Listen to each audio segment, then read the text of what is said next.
Hey guys, welcome back to my channel, Virtuous Beauty. Thank you guys for tuning in to yet another video. And for today's video, I have Kanedra. Yes. Or you can call me KJ, it doesn't matter. I have my girl Kanedra here. Today's video, what we're going to be talking about is something that we have experienced a year apart. Yeah. Same month. About the same situation. Yeah. And yeah, November is Preemie Awareness Month. And so we thought, why not share our experience about what happened to us and how can you prevent it, or what can you expect if you're in this situation. Right. Before we get into this video, make sure you like, comment, and subscribe. And as I always say, if you see this video on your timeline, make sure you share. So let's get into the video.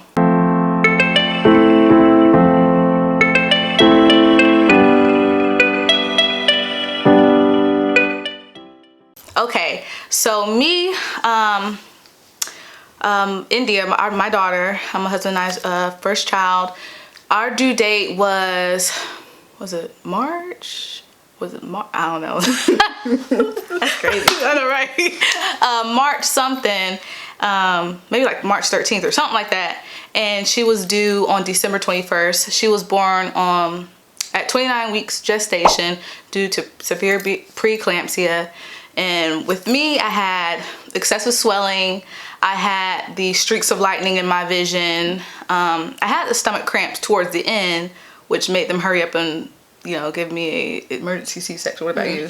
Same thing. We actually, it's weird. So my son's due date was March 28th. So we both have that in common. Then he was born in December as well. Yeah. So they were both like 3 months apart. Yeah. Well, not 3 months apart, but Yeah. And his gestation, I had him at 23 weeks. Yeah. So that's a big difference, girl. But it's crazy, It's crazy. And then you had preeclampsia and I had HELLP Syndrome, which is worse than preeclampsia. So it was just an interesting situation. Yeah. Did you have the streaks of lightning? Yeah, I couldn't see. Like, my vision was like blur. Like, I felt like I was like going blind. I was like, I thought it was my glasses at first. Yeah. And I kept doing like, and it was crazy. So the thing is, I would ask my sisters, I'm like, do y'all see this in y'all vision? And they was like, T, no, that's not normal. And it didn't click that like this could be because of my pregnancy. And I was seeing that probably for about like 2 weeks before. I think mine was like a whole month, but I didn't notice. I just didn't notice. I thought it was really my vision. And I thought it was like pregnancy. Okay, this is what you do. Yeah. When you're pregnant. Yeah. And then also you say you experience cramp. I experienced headaches. Yeah. I experienced chest pains. I remember, yeah. My stomach was hurting in the middle. My back was hurting. Your back? Really? And then I knew it started getting worse on Thanksgiving.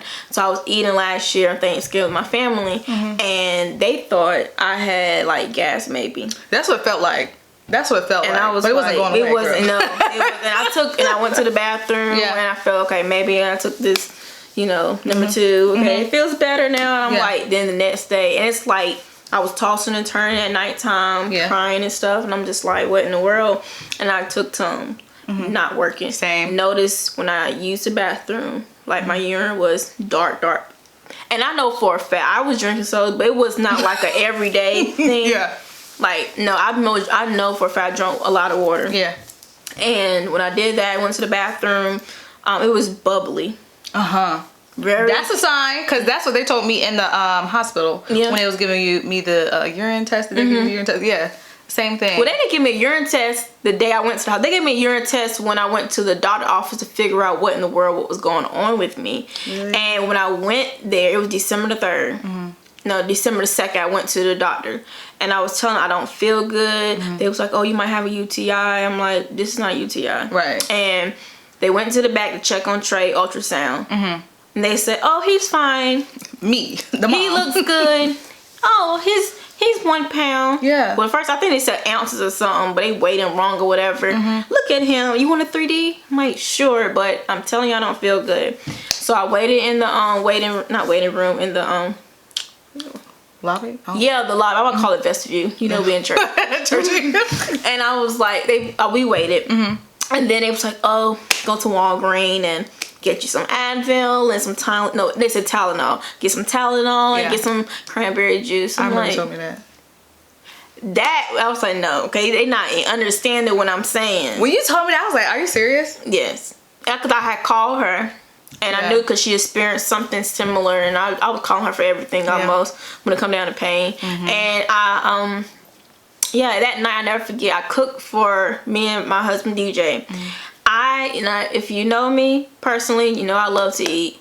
So for me not to eat that night, it was something serious. It was to the point if the lights was on, I couldn't stand it. Yeah. My head was, and I took Tylenol, and then it felt good for 10 minutes, and my head, and it felt like somebody was squeezing my brain. Oh, Lord. Yeah. That hurts. Like, even you explaining that hurts. Yeah. It felt like somebody was squeezing my brain, and then I was to the point walking like a old lady, like bent over and stuff, and then that next day, that's when I called you, and that's when the situation. So I was in pain, y'all, for almost 3 weeks, not knowing. But on Thanksgiving Day, that's when the pain worsened, and then throughout each day, it got worse and worse. So that morning when I called you, I called her and I was like, what do I need to do? I was telling her every detail. I know it was a lot of information, probably was nasty, but I was like, my pee this and my blood. I thought, because first on that Sunday when I went to church, I thought I was having a miscarriage because I was bleeding. I was like, Lord. Was it a lot or a little bit? It was a little bit, but you see scared, blood. You just like, what in the world? And then I called you back, fast forward to on that Tuesday, December the 3rd. I called you and I said, all the all the things that was going on with me. I was here too. You told me. Really? Dang. Yeah. And because she said, y'all, she said, pack up your bags. Me ain't trying to be all faithful. Be half faith and stuff. Listen, I did not pack up my bags. I took my laundry, took it to my in-law's house in pain, but to the point.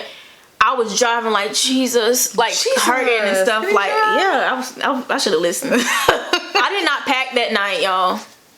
But I went to the bathroom at my in-laws' house, and I never forget. I know this is a lot of information, but it's just the truth. Girl. I could not get up from the toilet. I know it sounds weird, but I was just like, I feel like I was stuck.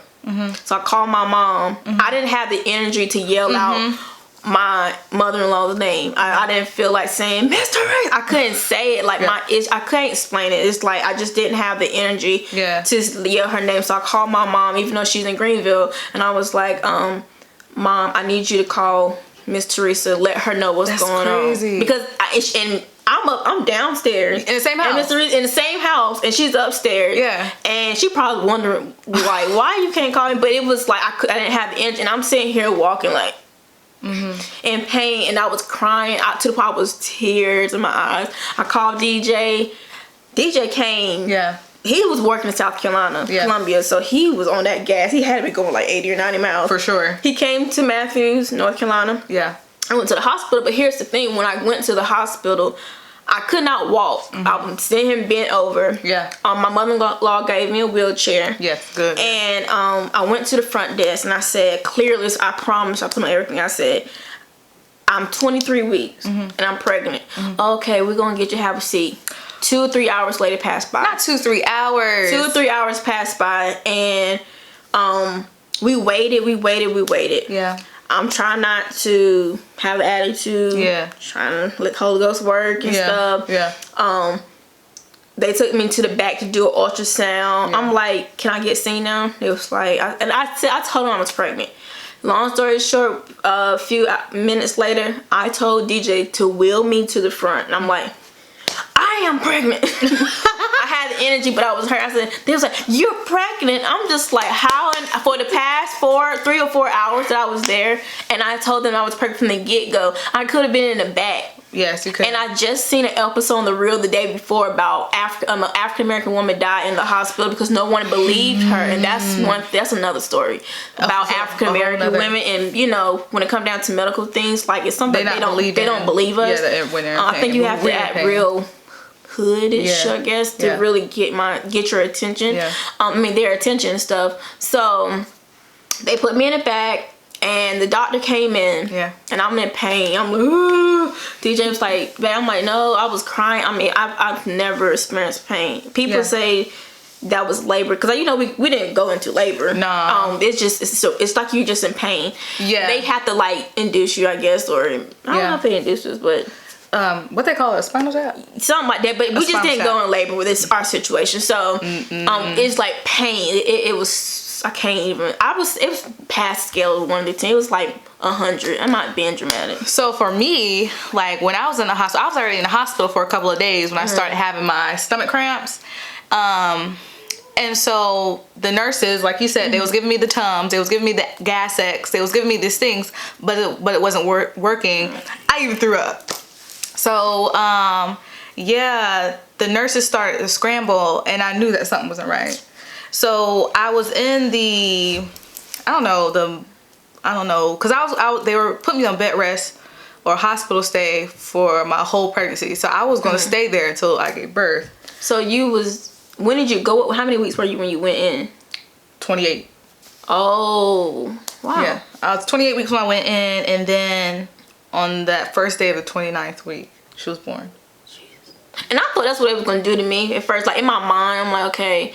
Well, no, not really, because I didn't know what was going on. So I didn't think I was having no baby. So, right. So I'm thinking just a mean thing, which it was a mean thing.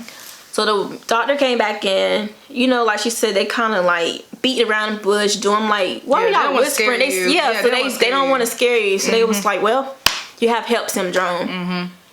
And I'm looking like, what the devil is a HELLP syndrome? I've never heard of a HELLP syndrome before a day in my life. Yeah. So if I don't know it, like the words, I have to look at the thing. But I know the H stands for hypertension, so your blood pressure. Yeah. My blood pressure was 180 over 120. Mine was in the triple digits too. And they said I could have a stroke. Same. So that was high. Yeah. Okay, HEL, I think. Ooh. Was it liver? I know it's liver. Yeah, and then the P is platelets, right? Platelets. And the P is for platelets. So my platelets was low. L, my liver. And I'm like, could you just break it down some more? And you think in their head, they probably just broke it down to you, you know? But I'm like, break it down. And when the doctors break it down to you, they're going to give it to the way we understand it. Yeah. So he said to me, okay, your blood pressure is high. Your organs are shutting down. Yeah, that's what he said on the day, because it makes sense why I was getting darker now. I'm already chocolate. I was dark, girl. If I showed y'all a picture of how I looked when I was in the hospital, I was swole and I was dark. And so the same night that the doctor came in, was like, it's time to take the baby out because it's starting to affect your liver and your organs and stuff. Yeah, he said the same thing, that pain was... Your organs are basically shutting down. And then the HELLP, like, I was so far gone that it was past the preeclampsia moment. So I'm now asking, okay, HELLP syndrome. Like, go ahead. Because like, any day. Like, if they don't get no help. Because I could, like, he said something to... This is fast forward. Like, when we went, they did rush me into a room. Yeah.